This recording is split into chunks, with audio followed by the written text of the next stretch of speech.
my trousers, you see, they're pockets. This poem was written after my dear friend Tony Horrocks and Jill Horrocks. They'd taken me up to Dalston and managed to push the chair right to the top where we had a huge view of the sea. For the first time, I'd seen it for, years. 2 years, I suppose. Since you wheeled me to the cliff top, I'm dissolving in light. Veins, arteries, bones, pure quicksilver. Sea, sky, clouds, my element. I'm dizzy as a skydiver, fall into shining light that dances as wave crest mounts wave crest. As a fragment of iceberg, I melt. Not separate now, a body in a wheelchair, hardly aware of outside from inside. After months in a house with its back to the sun, I could hardly bear it, so much light at once. I crave the solid surface of pubic stone walls, the reliable land, the lumpen path. When a cloud veils the sun, I become solid again. Too fragile to hold that explosion of joy in one bright moment, and oh, so glad of it, so profoundly healed. Oh no, I do intimacy. This was one specially for Tony. Intimacy. Unable to move from my chair, I watch through the window, washing, frisk in a fresh breeze. Your shirt, trousers, entangle with mine in a close embrace.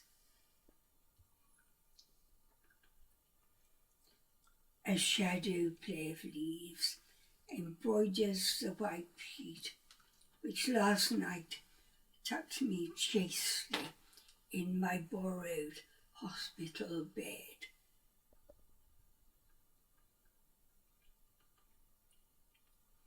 Now you sleep alone in our big bed upstairs. See dawn break over the bay. No snuggling under the duvet together, that drowsy hour before we have to get out to bed. Daily, our tensions build unresolved. How can I bear this heartache, these endless hours alone in the dark? The hug. I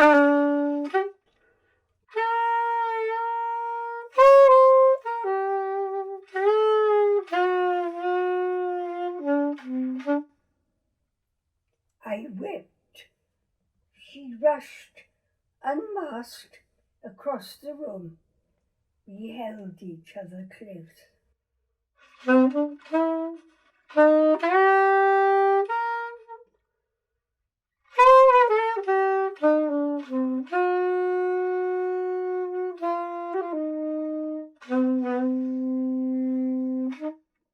Should we not have done? Were we rash, unwise? In that moment, we broke the rules. Love was stronger.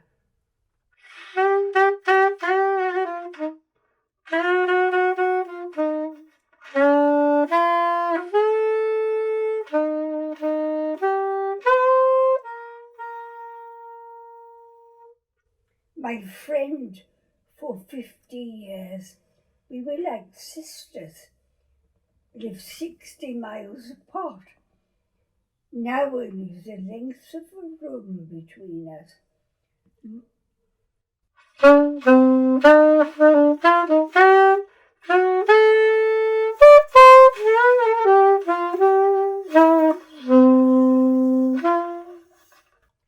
Masked mouths muffle words. My deaf ears need to read lips, faces.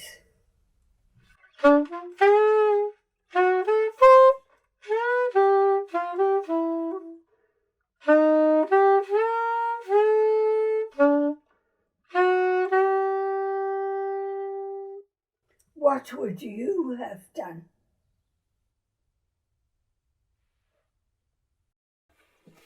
Early bed.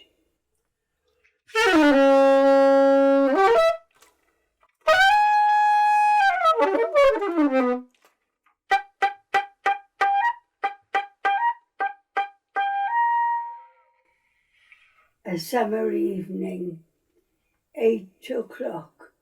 We were enjoying together a few blissful minutes, listening to a blackbird's song.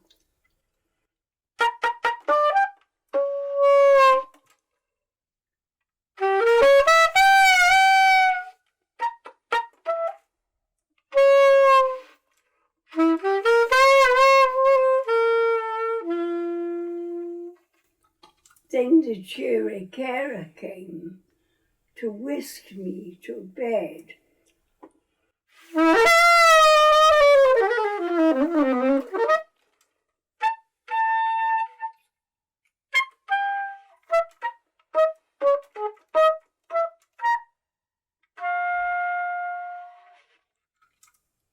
It was like those childhood nights, still light, when I heard playmates shrieking, running in the street, and pleaded, "Not yet, not yet, too soon, it's still light."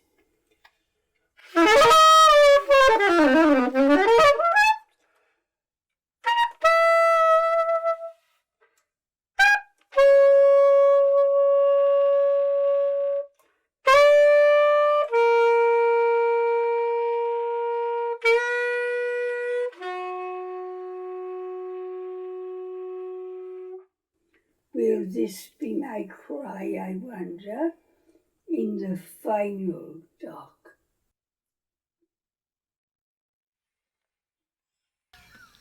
Go on. Relax. Let's stop it. None of that business. No monkey business.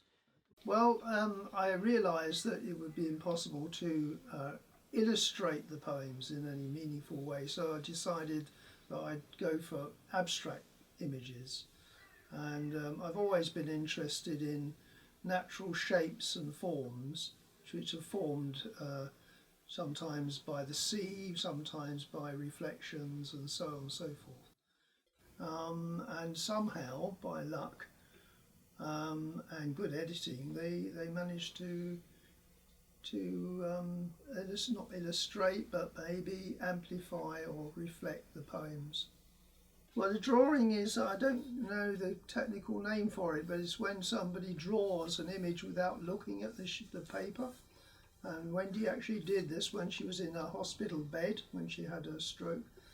And then, so we had that image. Before, when you had the stroke, we went to Stornoway, or we went to the Outer Hebrides, to Harris. And while we were walking around the harbour in Stornoway, there was a slick of oil on the water. So I thought, this looks interesting colours, so I took some photographs of that. And then I deliberately enhanced the colours to make them more striking. And we thought it would make rather a good background for the image of Wendy, the drawing of Wendy portrait, really. And it does. Yes. Beautiful. No, so that's how it came about, really. Moving to Ma Rainey's Black Bottom Blues.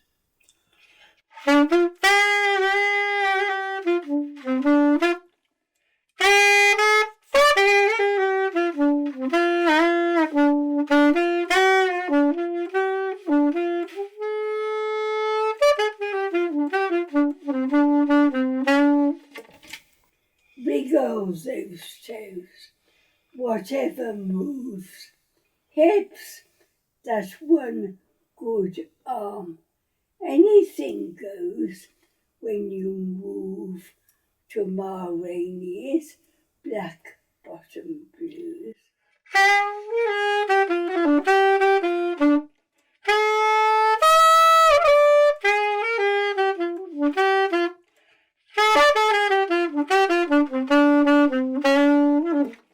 Feel the beat, stamp your feet, nothing to lose when you're grooving, moving to those red hot blues.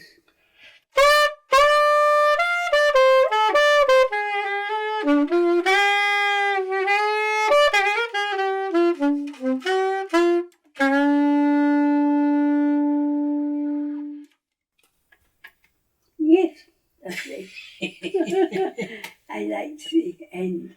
Yes. Thank you.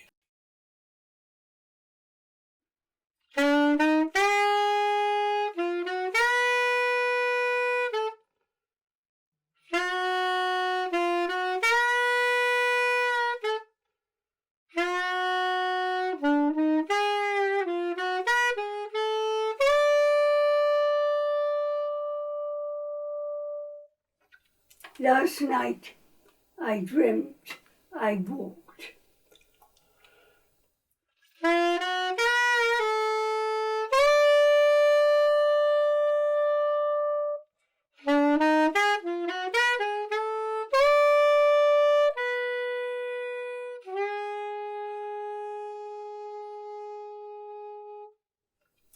Last night I dreamt I walked, got out of bed unaided, put both feet on the floor, one foot in front of the other, and walked, boasted, "Look, no hands."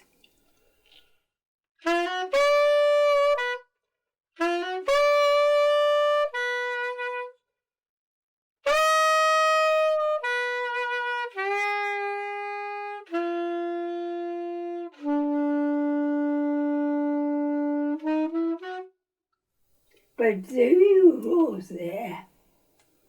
there was no applause. You were just getting on with your life. Walking was normal.